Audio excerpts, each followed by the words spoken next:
Assalamualaikum warahmatullahi wabarakatuh. Bismillahirrahmanirrahim. Ashhadu an la ilaha illallah wa ashhadu anna Muhammadar Rasulullah. Allahumma salli ala sayyidina Muhammad wa ala ali sayyidina Muhammad.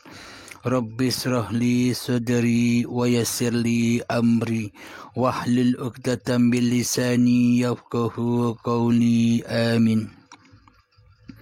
Bismillahirrahmanirrahim. Salam hormatku, salam takzimku buat para sahabat-sahabatku yang di luar sana, baik di dalam ataupun yang di luar negeri. Semoga kita semua selalu bersama-sama mengikuti contoh yang dicontohkan oleh junjungan kita semua, Nabi besar Muhammad sallallahu alaihi wasallam. Amin, amin, amin ya rabbal alamin. Alhamdulillahi rabbil alamin. Kita melanjutkan kembali kajian tentang hawa nafsu yang kedua.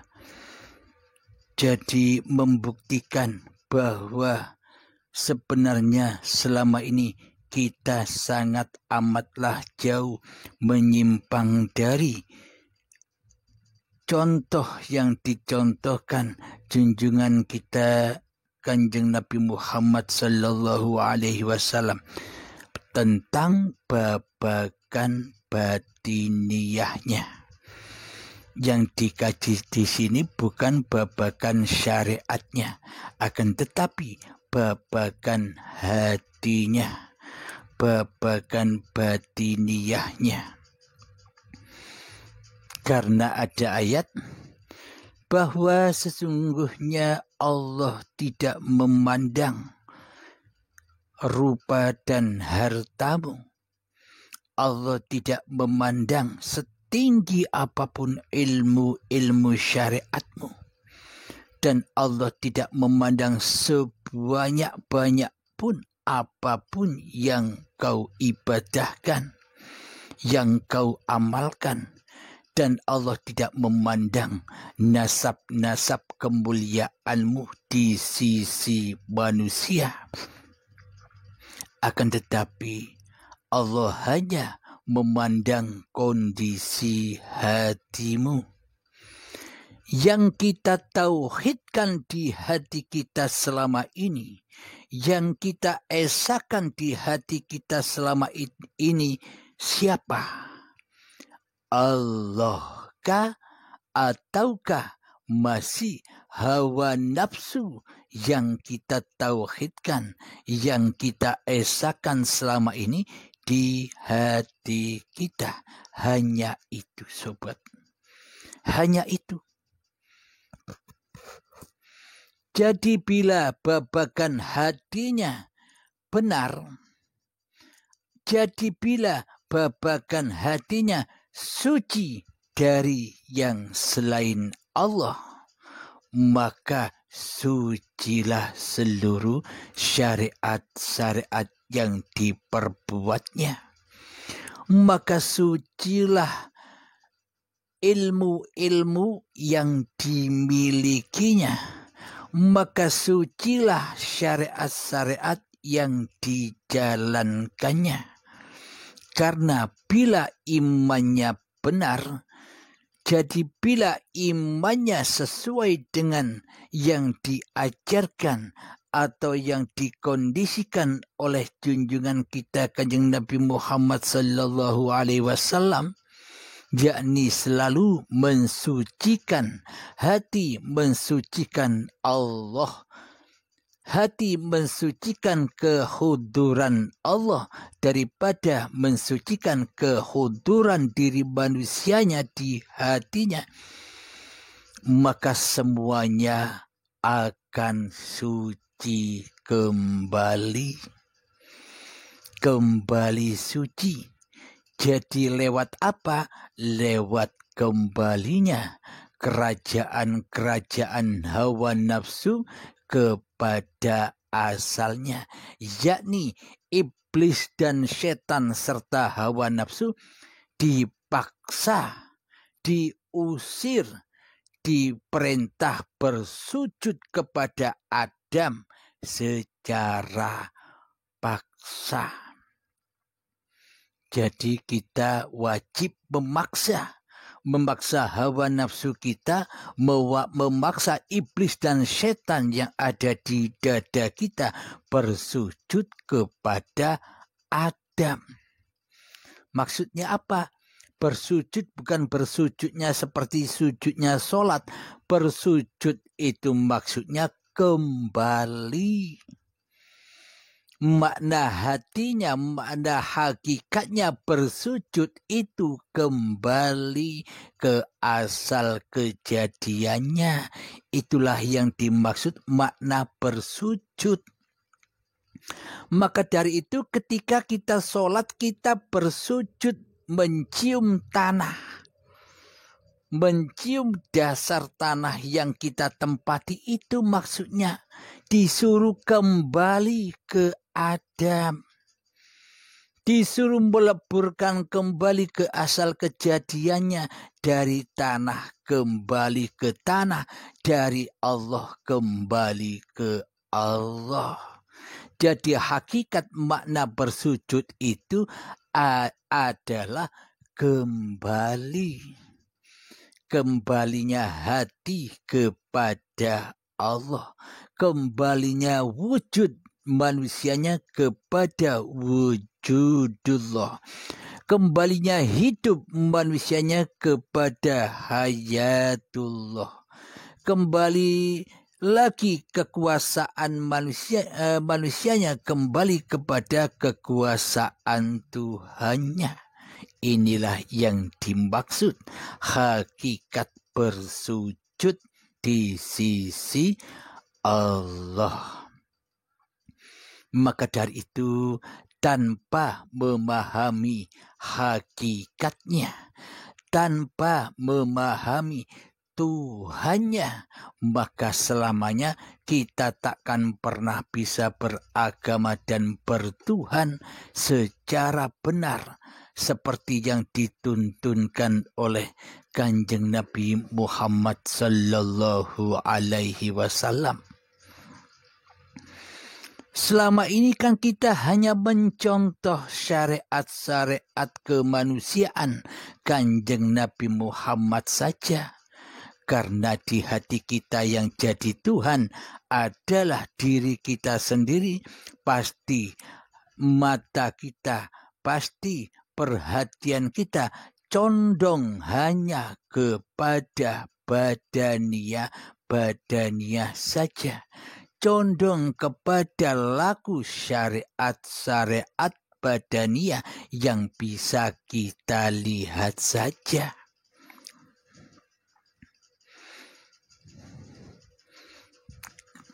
Jadi bila kita memandang manusia atau memandang makhluk sesuai dengan keadaan hati kita, bila di dalam hati kita ini yang wujud jadi Tuhan hawa nafsu kita sendiri, bukan Allah, maka yang dihadapnya, maka yang dipandangnya di hati kita hanyalah makhluk-makhluk saja. Takkan bisa kita kemana kau hadapkan wajahmu, disitulah wajahullah, tak bisa. Bila di dalam hati kita masih hawa nafsu kita yang jadi raja, yang jadi Tuhan di dalamnya. Contoh yang dicontohkan oleh Kanjeng Nabi Muhammad di dalam Al-Quran, Allah mencontohkan kepada Muhammad bukan kamu yang melempar, bukan kamu yang membunuh, bukan kamu yang memanah. Bila diluaskan selama ini, kita merasa diri kita yang hidup. Kita merasa diri kita sebagai yang memiliki badan. Selama ini kita yang merasa kitalah yang bisa duduk. kitalah yang bisa berdiri, kitalah yang bisa berpikir, kitalah yang bisa mandi, kitalah yang bisa makan, kitalah yang bisa minum, kitalah yang bisa sholat, kitalah yang bisa ibadah, kitalah yang bisa tahlilan, kitalah yang bisa istighosaan, kitalah yang bisa sholawatan, kitalah yang bisa bekerja, kitalah yang bisa memasak, kitalah yang bisa sukses, kitalah yang bisa mulia, kitalah yang bisa berbangga-bangga diri, semuanya dituhani oleh hawa nafsunya sendiri. Jadi takkan bisa seperti yang dicontohkan oleh Allah terhadap Kanjeng Nabi Muhammad yang hatinya selalu menghudurkan hayatullah daripada menghudurkan hayatun nasnya. Selalu mensucikan Kanjeng Nabi Muhammad, selalu mensucikan di hatinya hayatullah daripada hayat Muhammadnya. Jadi hayatullah selalu suci. Bila hidup ini Allah bukan hidup Muhammadnya, maka sucilah seluruh amal perbuatannya. Apapun yang tergerak, yang teraktivitas di dalam aktivitasnya sehari-hari, maka semuanya suci, bersih dari perbuatan manusianya. Jadi inilah keadaan hati yang begini, inilah yang dicontohkan oleh Allah kepada Kanjeng Nabi Muhammad sallallahu alaihi wasallam, manusia yang termulia. Agar apa? Tujuannya agar kita bisa bersujud kembali kepada Allah, agar kita bisa kembali lagi kepada Allah, agar kita tidak tersesat mentuhankan iblis dan setan di hati kita, agar kita menjadi hamba-hamba yang bertakwa di sisi Allah. Maka dari itu didatangkanlah syariat-syariat dari Allah melalui junjungan kita Nabi besar Muhammad sallallahu alaihi wasallam, yang mana di dalam seluruh syariat-syariat yang akan dikerjakannya dikasih kunci untuk masuk di dalam seluruh syariat-syariat itu, yakni kunci apapun yang kita perbuat, apapun yang kita kerjakan, diawali dengan niat dan di akhir niat ada kunci password masuk untuk mi'raj kepada Allah, untuk ketemu Allah, untuk berjumpa Allah, yakni di dalam kata lillahi ta'ala. Inilah tujuan-tujuan syariat dipersembahkan, diperuntukkan bagi umat-umatnya Kanjeng Nabi Muhammad yang mengikuti jejak-jejak nabinya. Jadi mengikuti jejak-jejak nabinya itu bukan syariatnya saja, yang terpenting di sini keadaan hatinya. Karena Allah tidak memandang syariat-syariatmu, Allah tidak memandang apa yang kau perbuat, tidak memandang ilmumu, akan tetapi memandang hatimu. Siapa yang kau pertuhankan di dalamnya, siapa yang kau hudurkan di dalamnya, siapa yang kau wujudkan di dalamnya, siapa yang hidup di dalamnya. Nah, jika masih kemanusiaanmu yang menguasai di dalamnya, kita jauh dari rahmatnya Allah. Kita jauh dari apa yang dituntunkan Allah kepada Kanjeng Nabi Muhammad sebagai contoh manusia yang termulia. Jadi bila kita tidak mencontoh manusia yang termulia, khususnya hati, babagan hati, maka percuma apa yang kita kerjakan, maka percuma kehidupan ini. Karena seakan-akan kita ini berjalan sendiri. Seolah-olah kita ini sebagai wayang bisa jalan sendiri tanpa sang dalang. Kita bisa mentuhani diri kita sendiri selama ini. Apa buktinya? Allah tidak wujud di hati kita. Allah tidak hidup di hati kita. Allah tidak kuasa sedikit pun di hati kita. Allah tidak ada kehudurannya sedikit pun di hati kita. Karena selama ini yang hudur sebagai raja di rajanya hati kita adalah diri kita sendiri. Itulah bukti-bukti kekuasaan singgah sana musuh hawa nafsu kita dan lembah iblis dan setan. Itulah lembah neraka itu. Jadi mari kita bersama-sama sedikit demi sedikit mengubah hati kita. Mengubah hati kita dari alam kegelapan menuju alam yang terang benderang. Dari alam kemanusiaan menuju alam ketuhanan. Jadi inilah yang dicari oleh Kanjeng Nabi Muhammad selama 15 tahun di Gua Hira, mencari iman tauhid yang seperti ini. Jadi ketika sebelum syariat didatangkan, sebelum Kanjeng Nabi diutus menjadi Nabi, sebelum Kanjeng Nabi Isra Mi'raj, Kanjeng Nabi beriman dulu, yakni mengenal siapa Allah yang menciptakannya, mengenal siapa Allah yang mewujudkannya, mengenal siapa Allah yang menghidupkannya, mengenal siapa Allah yang menguasainya.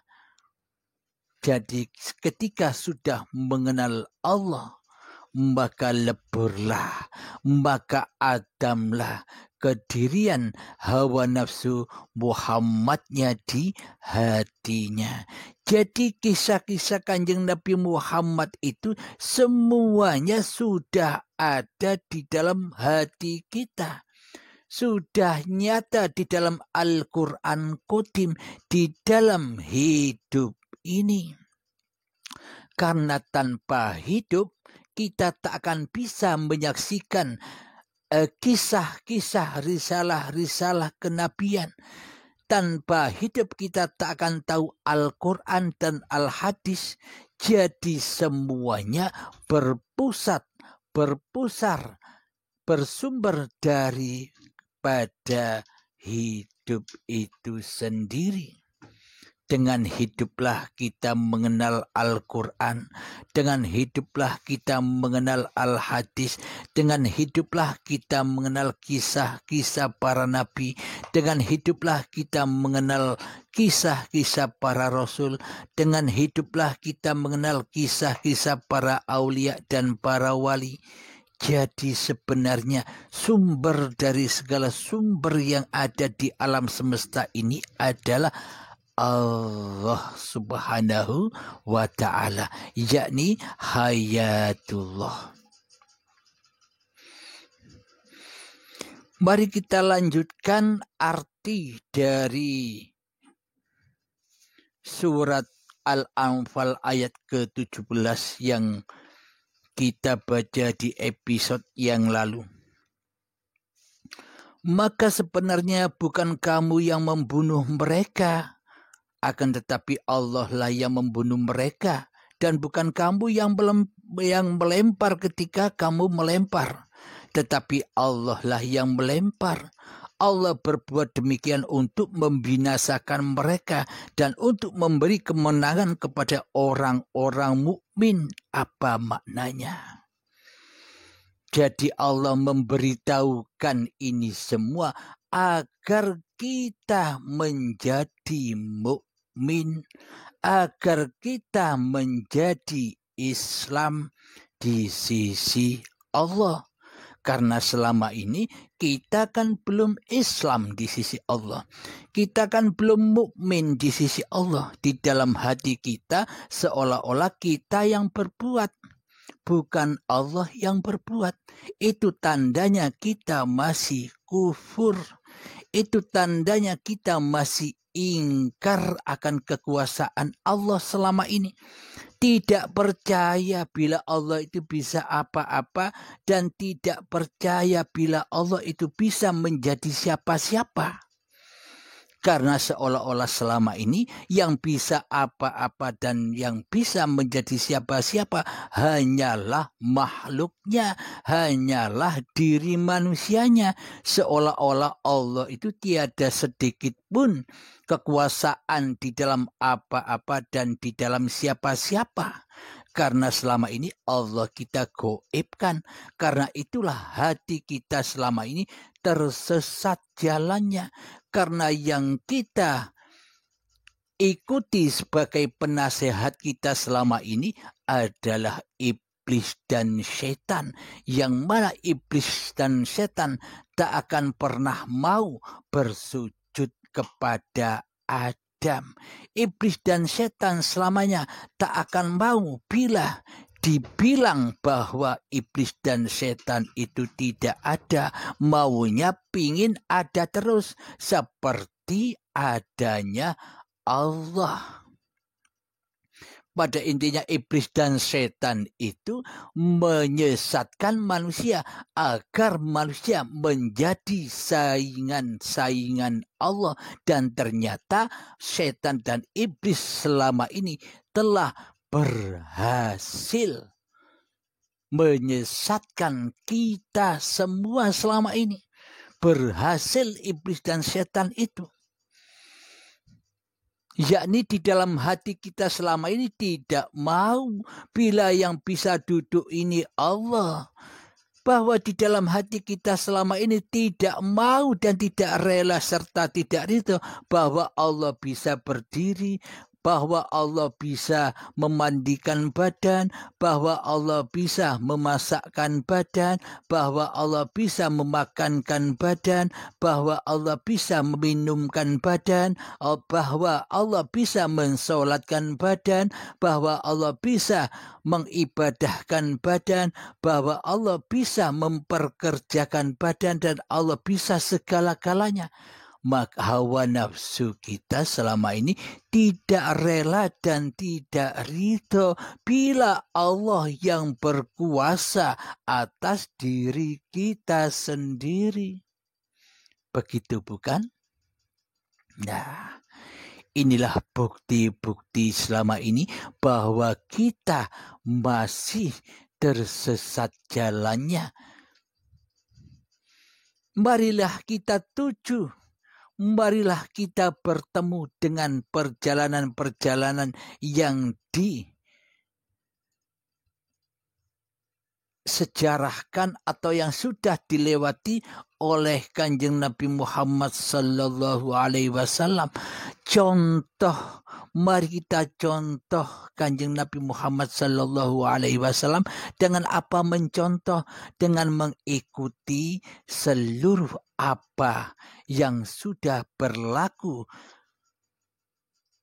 di dalam jiwa Kanjeng Nabi Muhammad sallallahu alaihi wasallam yang selalu mentauhidkan Allah, yang selalu mengesahkan Allah daripada mengesahkan Muhammadnya di hatinya. Itulah yang harus kita contoh. Sebelum kedahuluan ajal menjemput, maka adamkanlah diri kita sebelum kita diadamkan oleh Allah secara paksa dan siksa dengan azab yang pedih di saat hari perhitungan, hari pembalasan. di dalam syakaratul maut. Marilah kita rubah sedikit demi sedikit iman kita kepada Allah dengan penjelasan-penjelasan yang cukup sederhana ini. Semoga Allah memahamkan kita semua. Amin, amin, ya Rabbal Alamin. Bismillahirrahmanirrahim. Rabbana atina fid dunya hasanah wa fil akhirati hasanah wa qina adzabannar. Wa sallallahu ala sayyidina Muhammad wa ala alihi wa sahbihi wasallam. Walhamdulillahi rabbil alamin. Akhiru kalam. Assalamualaikum warahmatullahi wabarakatuh.